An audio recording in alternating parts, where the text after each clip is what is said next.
is going on, Internet? My name is Stephen Fleming and welcome to my Tuesday show. For those of you just tuning in for the first time, this is the show where I talk about all the things that I thought were exciting and awesome from the last couple of days. Let's jump right in to the first story of the day. The biggest thing that everyone is talking about right now is obviously the Oklahoma City tornado that has thus far left 24 people dead, 9 of which were children. It is an incredibly tragic story, but thankfully the number of dead has fallen considerably since Monday. I wanted to quickly talk about something that's sort of a silver lining story because there isn't really a whole lot of feel-good news going on right now. An Oklahoma City resident, Barbara Garcia, whose home was destroyed by the tornado, was being interviewed by CBS when this happened. A dog. Hi, puppy. A dog.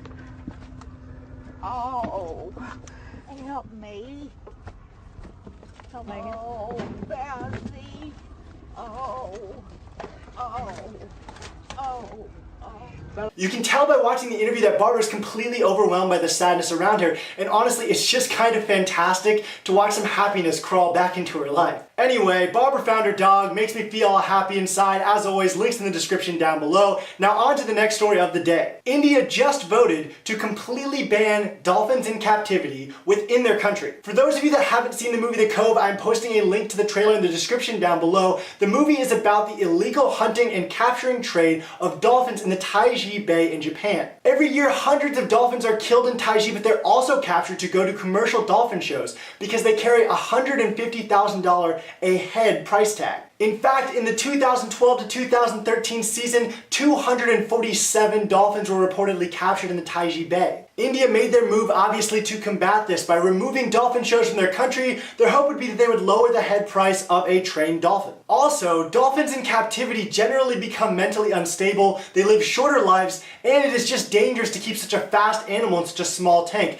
There are lots of stories of dolphins accidentally jumping out of a tank or colliding with the walls and seriously injuring themselves. On the flip side, American dolphin shows justify this by saying that exposing people to dolphins raises their awareness about the creatures as well as makes them more likely to donate to conservation. And that brings me to my question of the day. How do you guys feel about this situation? Do you think that dolphin shows should be outlawed? Do you think that the positives outweigh the duress that it causes the animals? Leave your comments and answers in the comment section down below. My next story is an update to the whole 3D printable gun situation. As many of you may have read, over 100,000 downloads of the files occurred within the first 2 days of them being posted. However, the media has been reporting that it doesn't seem like anyone has actually been making the guns.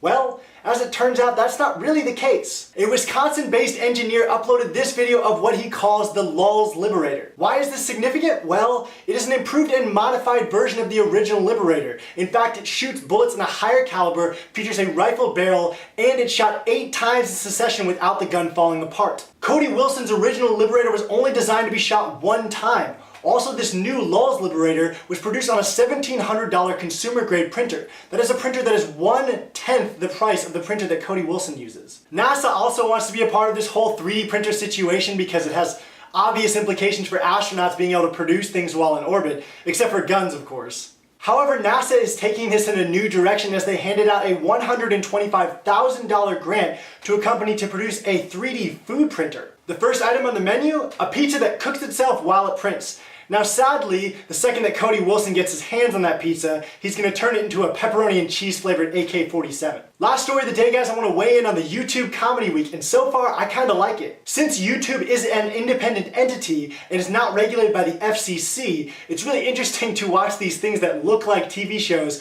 but with all the cursing. So far, my highlight of YouTube Comedy Week has been Jash, which is a network made up of Michael Cera, Tim and Eric, Sarah Silverman, and Reggie Watts. That being said, check out Reggie Watts' version of Rick Astley's Never Gonna Give You Up and get Reggie rolled. Also, you can watch Tim and Eric's promotional Red Lobster show, which, just to let you guys know, they're probably doing this without Red Lobster's permission, which is hilarious. Alright guys, that is the end of my show. As always, thanks for watching. Please hit that subscribe button, like, share with your friends, and I will see you guys tomorrow.